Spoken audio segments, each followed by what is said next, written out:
Amém, bom dia, graça e paz. Quero convidar você ainda em pé a abrir sua Bíblia em 1 Samuel capítulo 3. Vamos navegar nessa manhã nas águas do Espírito. Vamos falar sobre a urgência do eis-me aqui. Porque se faz tão necessário dizermos ao Senhor, eis-me aqui nesses dias. Eu quero ler com você 1 Samuel capítulo 3, versículo de 1 a 11.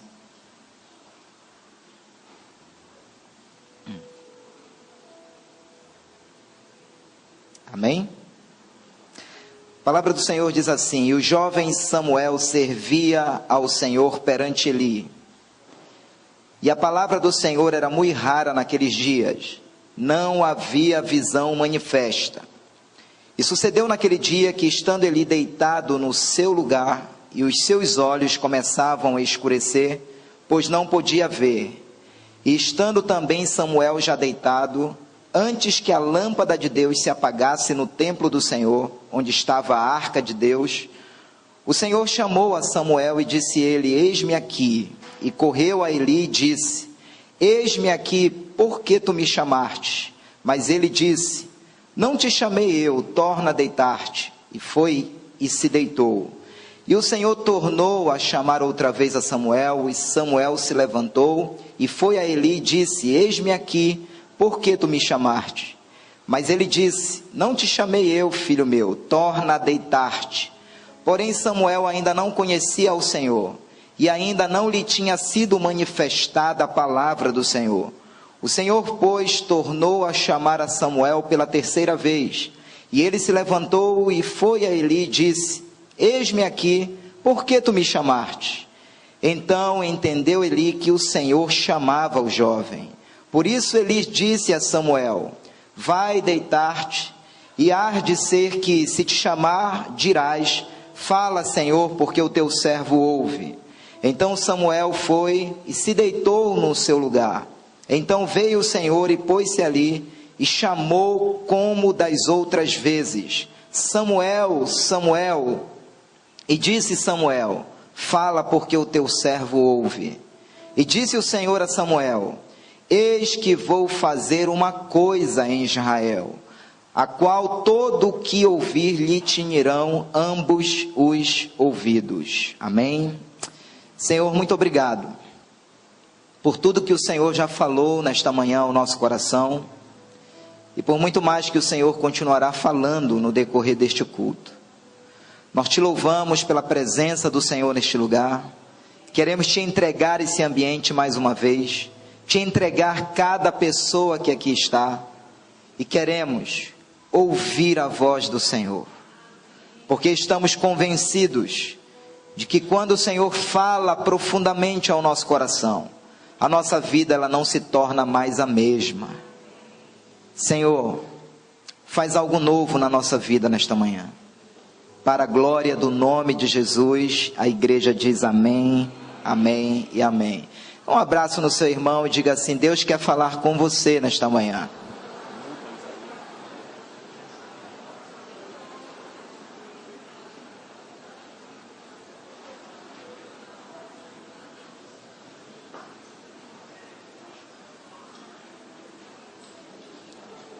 Permaneça com a sua Bíblia aberta nesse texto. Queridos, nós acabamos de ler um texto que eu diria assim: naquele tempo, quem olhasse para toda a configuração de culto que acontecia nos dias de Eli, jamais abriria a boca para dizer: meu Deus, que povo carnal, meu Deus, que povo perdido. Quem olhasse naqueles dias para toda a configuração de culto que havia nos dias de Eli, talvez dissesse que ali estava o povo mais espiritual da face da terra. Porque todos os ditames da lei, das cerimônias, dos rituais, estavam acontecendo nos dias de Eli. Havia adoração, havia cântico, havia sacrifício, e eu chego a imaginar que eles igualmente pegavam os melhores animais e os separavam para serem sacrificados ao Senhor. Havia tudo aquilo que a religião, digamos assim, daqueles dias, dizia que eles deveriam fazer.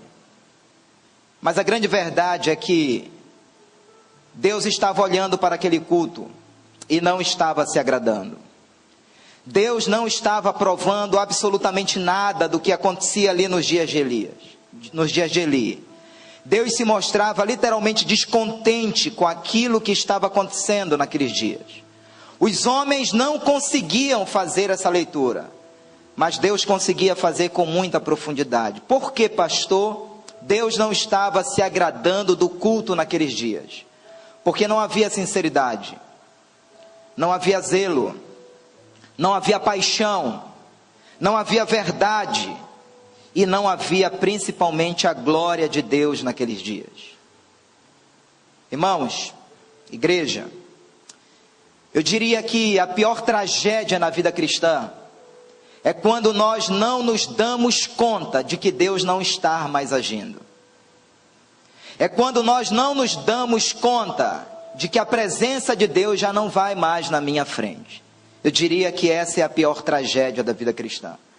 Porque eles estavam ali cultuando, eles estavam ali fazendo todas as cerimônias que a lei de Moisés mandava fazer, mas eles não conseguiam perceber que Deus não estava agindo naquele lugar. Isso aconteceu certa vez com Sansão.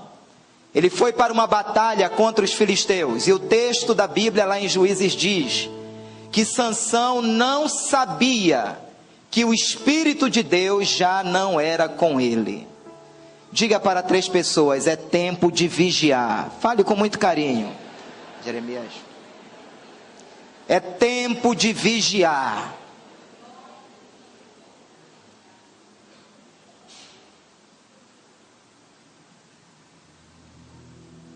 E ali estava a geração de Eli, completamente perdida na liturgia. Irmãos, eu falo isso com muito temor. Eu receio que, se o Espírito Santo for retirado de algumas igrejas, de algumas vidas, digamos assim, alguns talvez não se deem conta disso, porque a religião que eles vivem, a liturgia que eles vivem, lhes basta. É a pior tragédia da vida cristã, é quando nós não percebemos que Deus já não é mais conosco. E a geração de Eli não conseguia perceber isso. Deus estava naqueles dias querendo fazer uma grande revolução, mas ele não estava encontrando alguém que dissesse: eis-me aqui. Era desejo de Deus fazer algo novo em Israel, mas Deus não estava conseguindo encontrar alguém alinhado com o coração dele, disposto, pronto a dizer: eis-me aqui. Por que é tão urgente dizermos eis-me aqui ao Senhor nos dias de hoje? Eu quero responder essa pergunta. E talvez alguns ou a maioria aqui diga: pastor, mas eu já disse um dia eis-me aqui para o Senhor. Isaías também já tinha um dia dito ao Senhor: eis-me aqui. Porque no dia que ele teve aquela forte experiência com a presença do Senhor no templo, ele já era profeta, sim ou não? Sim ou não? Lá em Isaías 6, quando ele teve aquela forte experiência, ele já era profeta, sim ou não? E por que, quando o serafim toca com brasas vivas nos seus lábios e ele experimenta todo aquele poder de Deus, o Senhor chega e pergunta: a quem enviarei e quem há de ir por nós? Ele não já era profeta? Com toda certeza que sim. Mas tem muita gente sendo profeta, sendo crente, sendo cristão do seu jeito. Não é do nosso jeito, é do jeito que o Senhor quer. Você pode dizer amém, dar um aplauso a Ele nessa manhã? É do jeito que Ele quer. E muitas vezes, para ser do jeito que Ele quer, o vaso precisa ser quebrado, para que Deus faça de mim e de você um vaso novo. Alguém aqui nessa manhã que tem interesse de ser vaso novo na presença do Senhor? Por que, pastor, se faz tão urgente dizer eis-me aqui? Em primeiro lugar, porque a glória de Deus se esvai.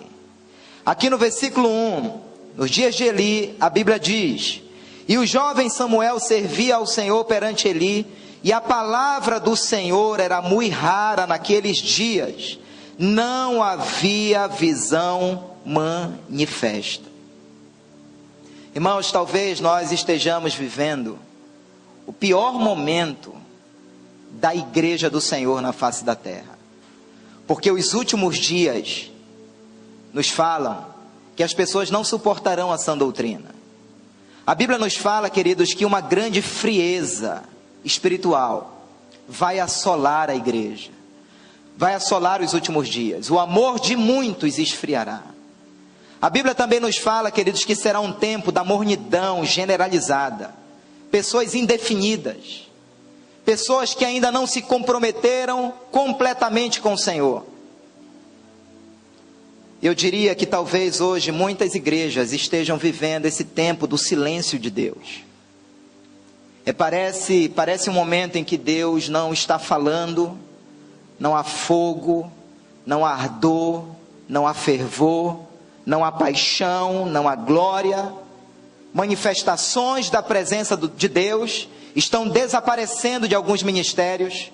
Púlpitos que não se fala mais sobre o batismo no Espírito Santo, não se fala mais sobre os dons do Espírito Santo. E eu quero dizer que o Espírito Santo não está morto, ele está vivo e está aqui nesta manhã. Manifestações da parte de Deus que estão desaparecendo. A verdade do Evangelho, a pura verdade do Evangelho, já não é pregada mais em muitos púlpitos. E aí eu pergunto: quem se importa em ser canal da glória de Deus nesse tempo? Quem se importa em ser um instrumento da verdade do Senhor nesse tempo?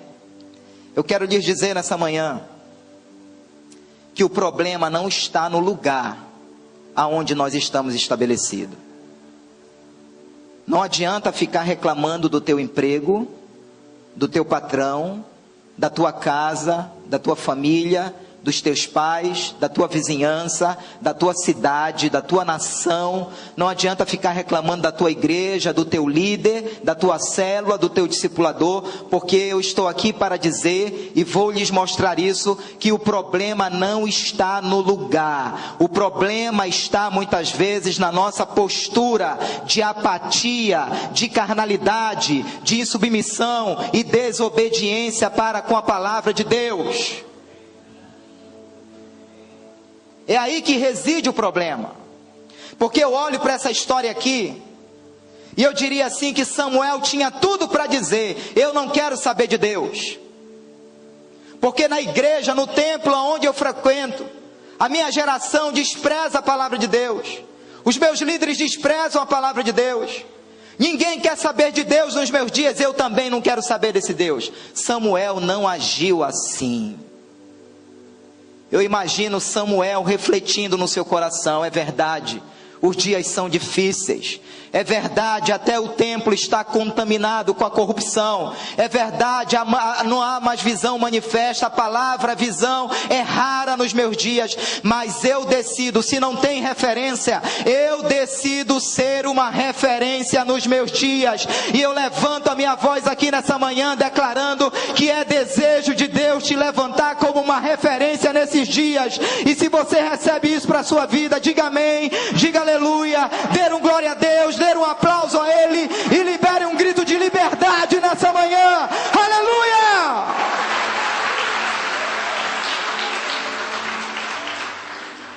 O problema não está no lugar, mas está na nossa postura de dormência, de acomodação.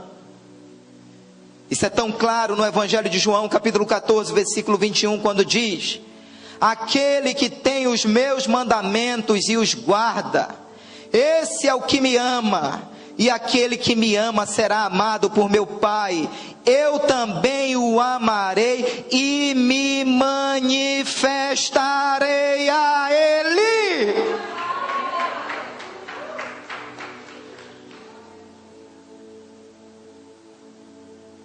Deus quer você. enquanto nos levantamos para reclamar e para murmurar, Deus permanece olhando e dizendo: eu quero você. Porque muitas vezes nós seremos o canal de transformação para as reclamações que fazemos. Na maioria das vezes nós seremos a resposta, o instrumento que Deus vai usar para as murmurações que existem na nossa vida. Posso ouvir amém?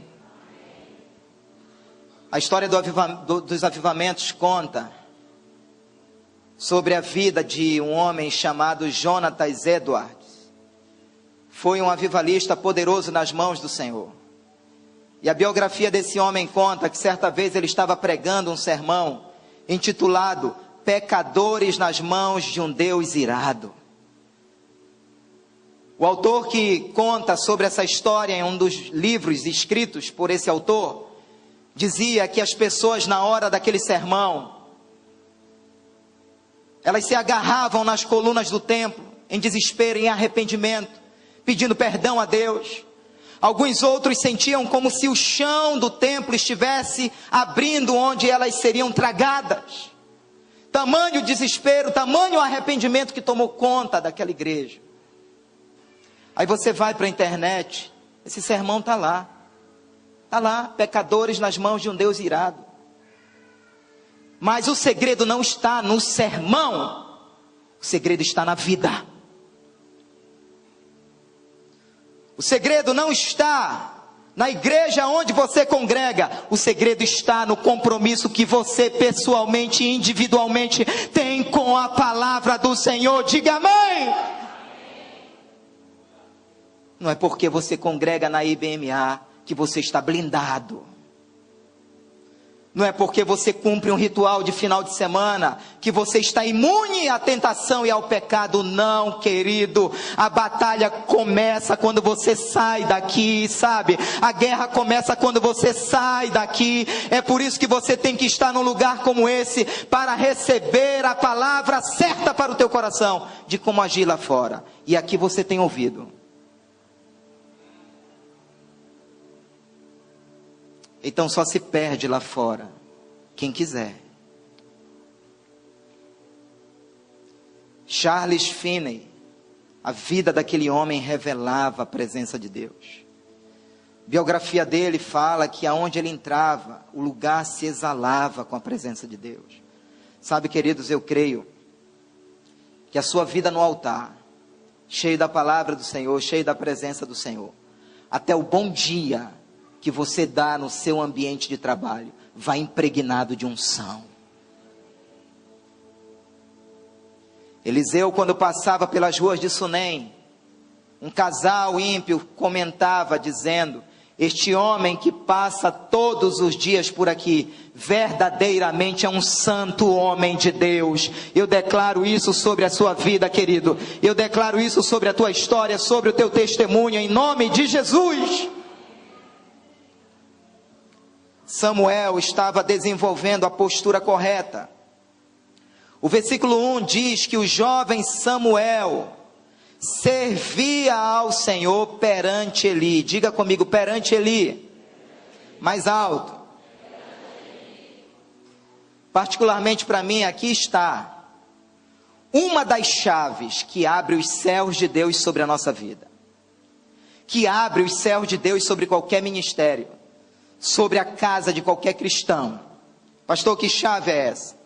Princípio de submissão. Estava ali o jovem Samuel servindo ao Senhor perante Eli.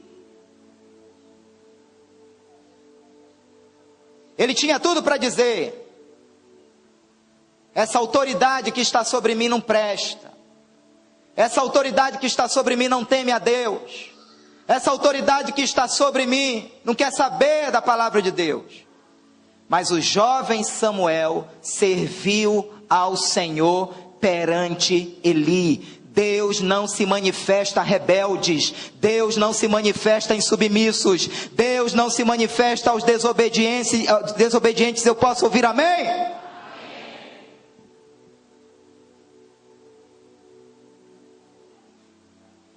Tem certas pregações que, às vezes a gente acha que o pregador está brabo, mas é o teor da seriedade daquilo que você está ministrando, que nos faz, queridos, ter uma postura maior ainda, de seriedade. E era muito sério o que estava acontecendo aqui. Não adianta ficar mudando de igreja, porque se você é o rebelde, a rebeldia vai com você. Não adianta ficar mudando de trabalho, Deus quer te honrar aonde Ele te colocou. A Bíblia diz que Labão, um homem ímpio, pedia que Jacó não fosse embora da sua casa e das suas terras, porque ele reconhecia que ele estava sendo abençoado por amor a Jacó, por aquilo que Deus estava fazendo na vida de Jacó. É você, querido, é você. Estava ali José no Egito, e toda aquela nação sendo abençoada por causa da mão de Deus sobre aquele homem. É você. Não adianta ficar reclamando das autoridades que estão sobre nós, inclusive seu papai e sua mamãe, inclusive seu professor de química, de matemática. Ah, pastor, está me perseguindo na faculdade. Está não, irmão. Quando o caminhar de um homem é agradável ao Senhor, Ele faz até com que os seus inimigos se tornem amigos. Dê um aplauso ao Senhor, amado.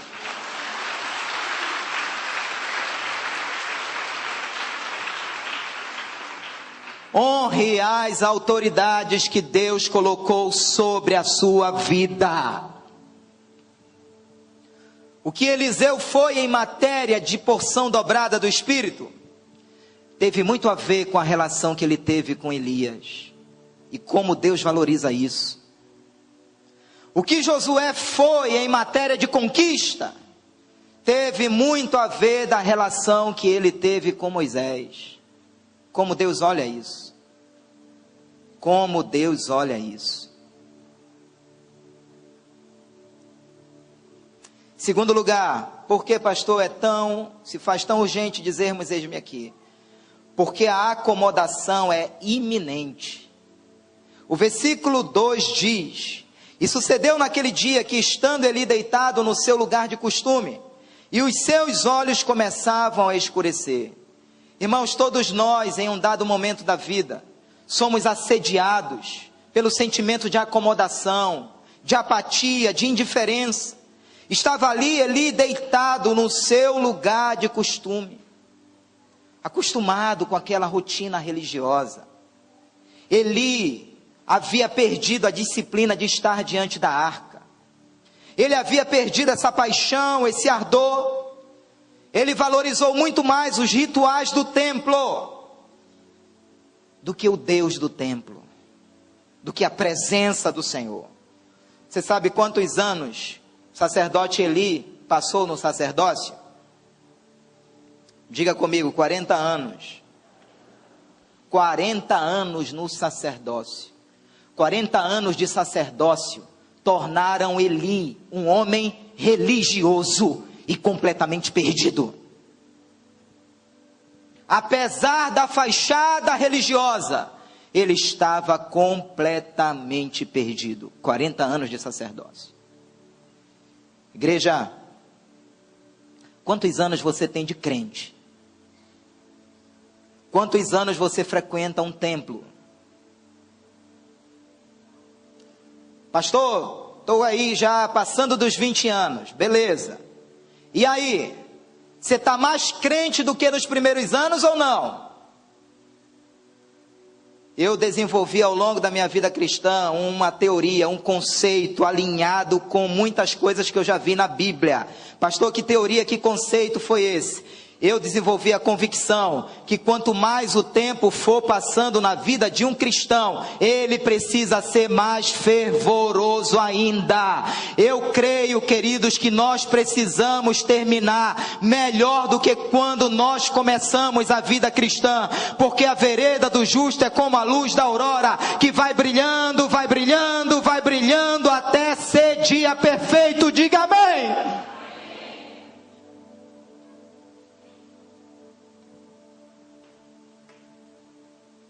crente que quanto mais o tempo vai passando, ele vai ficando mais chato, mais enjoado. Isso não se aplica a ninguém que está aqui de manhã, viu? Mais a turma que vem, culto da tarde. Mas tem crente assim, que o tempo vai passando, ele vai virando crente chato, tudo reclama, tudo murmura, tudo critica. Estava ali a igreja primitiva, vivendo a graça de Deus, vivendo a palavra de Deus. E a cada dia o Senhor ia acrescentando os que iam sendo salvos. Onde José chegava, ele caía na graça das pessoas. Chegou na prisão, caiu na graça do carcereiro. Chegou lá no Egito, caiu na graça lá de Potifar. Até na graça da mulher do Potifar também. Pombagira que quis derrubá-lo. Mas tem crente que aonde chega é agradável, ele é canal de bênção. Irmãos, eu conheço crente que a vontade que dá é passar o dia todo perto dele. Porque ele te transmite paz. Ele te transmite, sabe, a convicção de que Deus está no controle, que vai dar tudo certo em nome de Jesus. Porque o justo, ele não teme mais notícias. Os que confiam no Senhor são como os montes de Sião, que não se abalam, mas permanecem para sempre. O meu justo passará por muitas tribulações, diz o Senhor, mas de todas elas eu livrarei.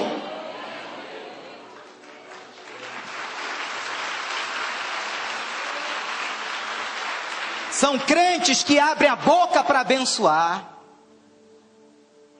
para edificar. Se você não abre a boca para edificar, fique calado, porque você já está edificando calado.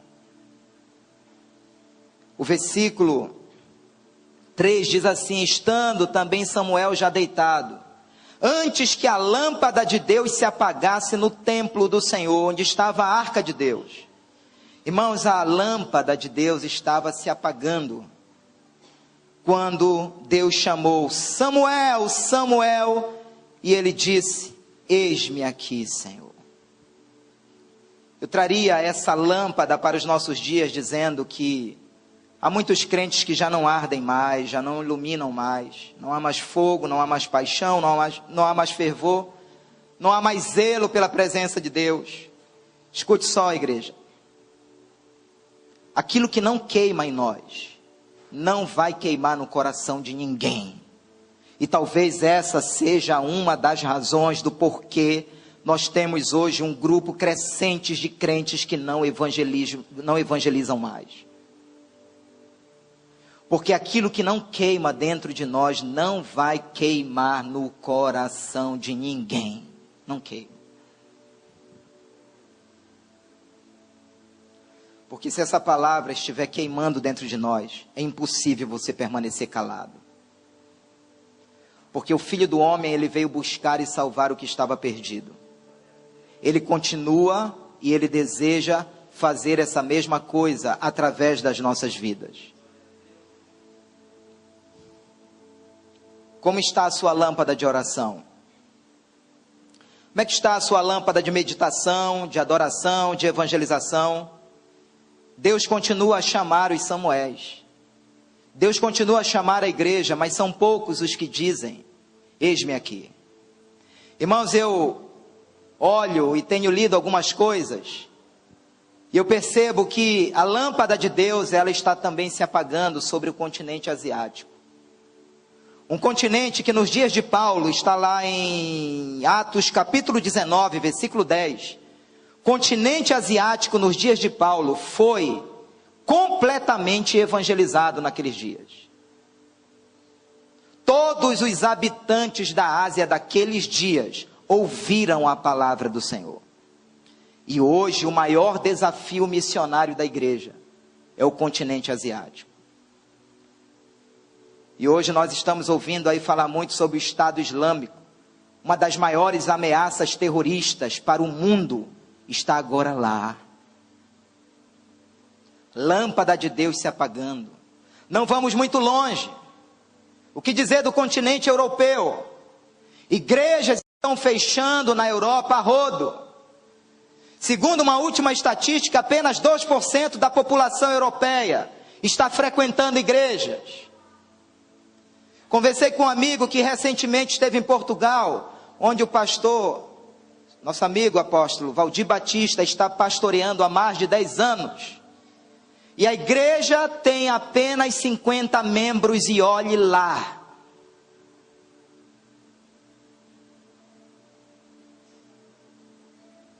Segundo alguns estudiosos da obra missionária, eles chegam a dizer que se Deus não intervir, o continente europeu nos próximos 10 anos se tornará num continente islâmico.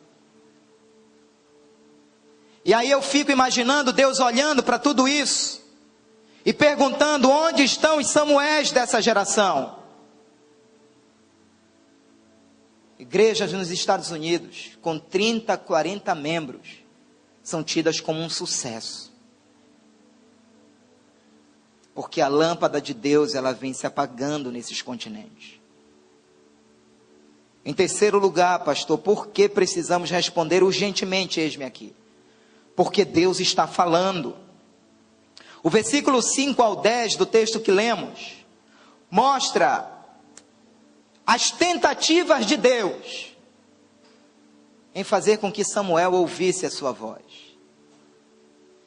Irmãos, Deus sempre fala. Quem tem ouvidos, ouça aquilo que o Espírito Santo está dizendo à igreja. Mas muitas vezes, nós não temos ouvido. Escute só, querido. Você receba isso no seu espírito. O chamado que Deus tem para a tua vida extrapola os limites dessas 4 paredes aqui. O sonho que Deus tem para a tua vida vai além das 4 paredes deste templo.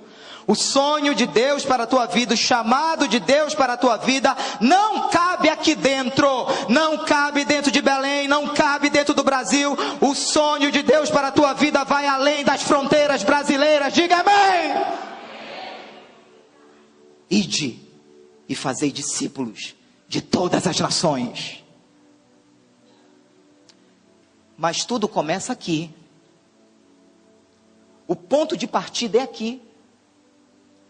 Porque não dá para dizer que Deus está te chamando para o Chile, se você não evangeliza nem a Shirley, que mora lá na rua da sua casa.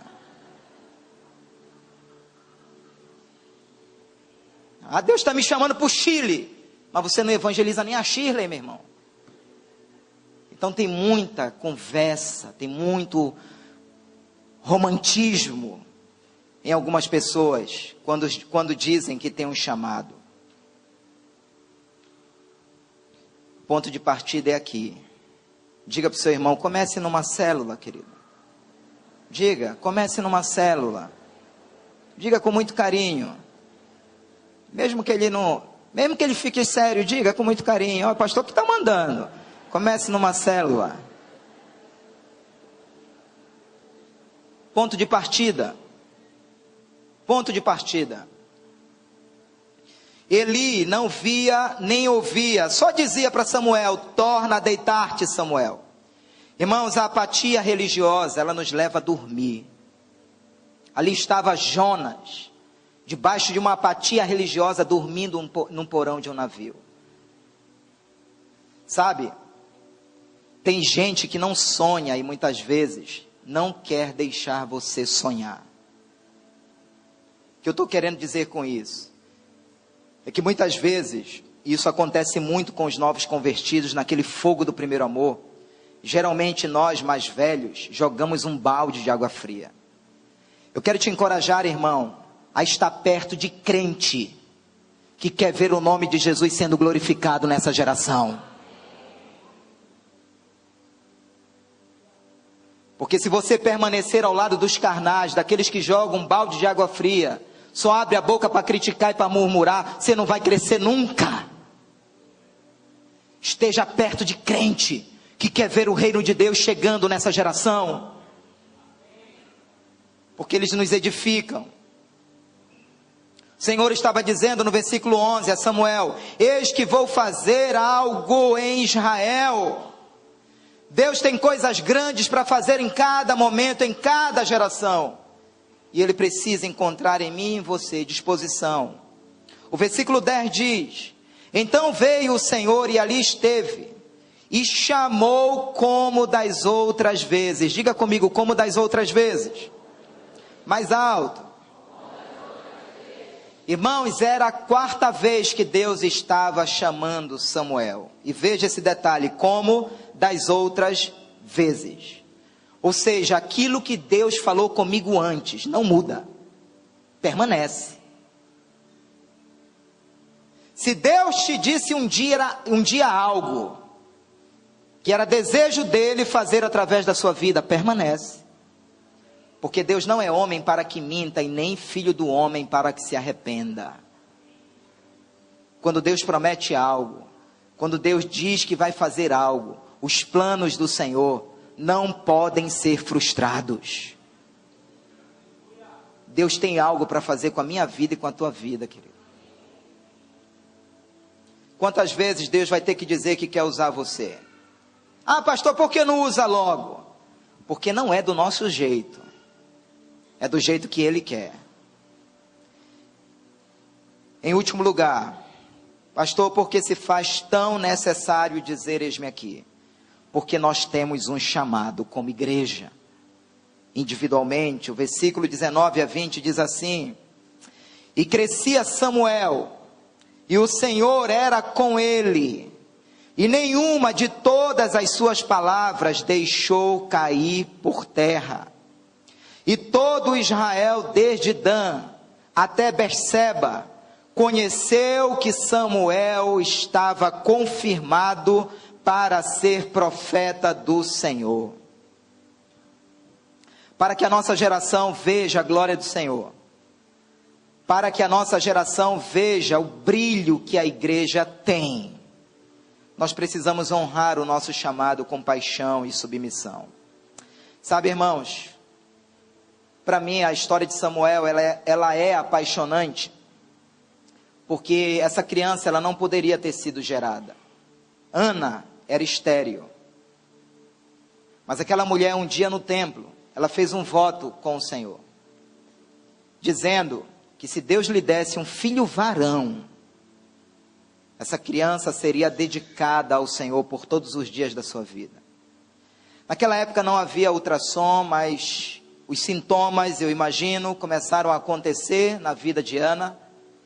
De repente tontura, de repente começou a dar enjoo, vômito, barriga crescendo, e ela entendeu que estava grávida.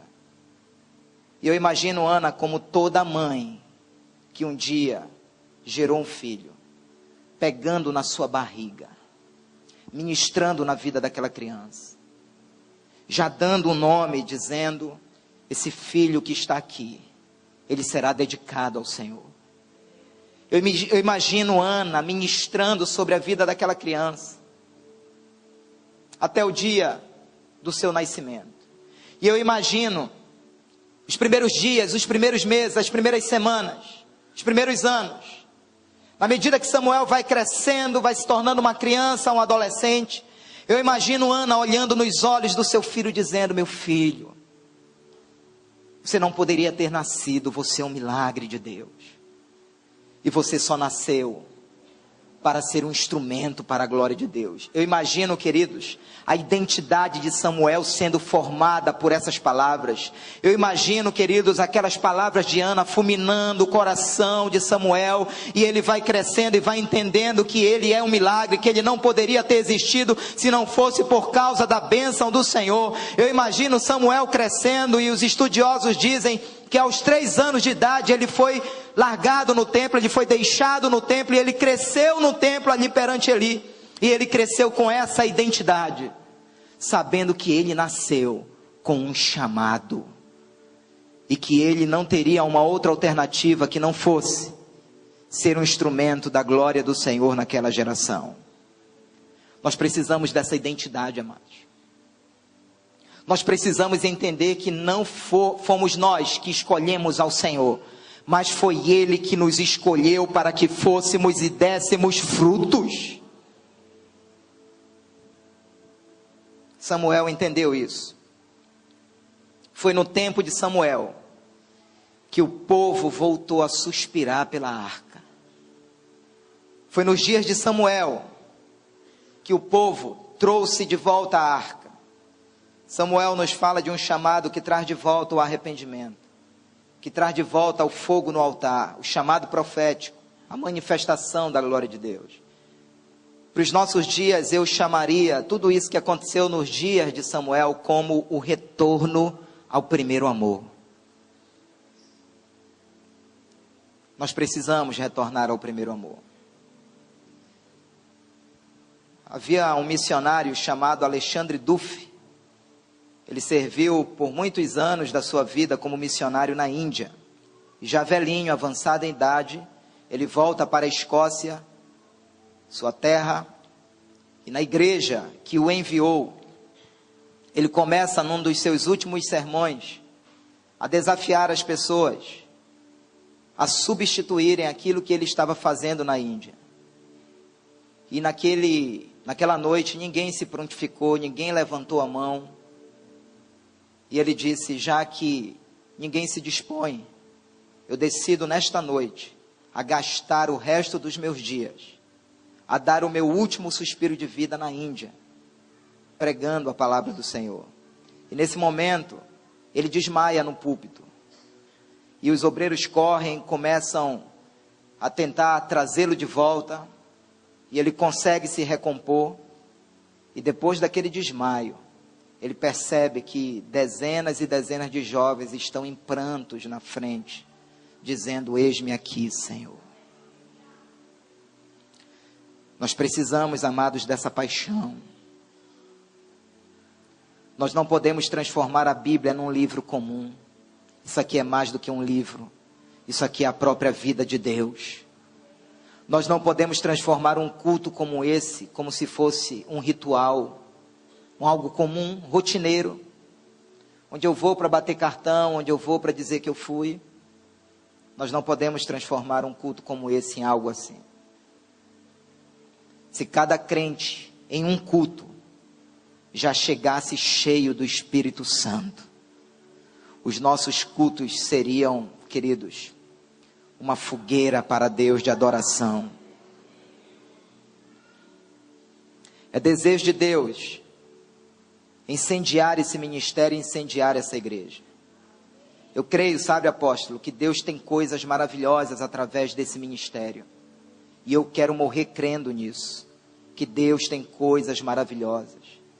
Essa igreja aqui vai começar a chamar a atenção do nosso bairro, da nossa comunidade, na medida que ela incendiar. Uma vez quebrou um cano de água aqui fora, que fica no corredor. Sabe quantos vizinhos vieram olhar esse cano de água que quebrou? Ninguém. Irmão Rufino ajeitou. Mas um dia que essa igreja pegar fogo, São Brás vai parar para vir aqui. E eu declaro, querido, que esse fogo já está em você. E é desejo do Espírito Santo soprar, para que essa chama aumente mais ainda. Vamos ficar em pé em nome de Jesus.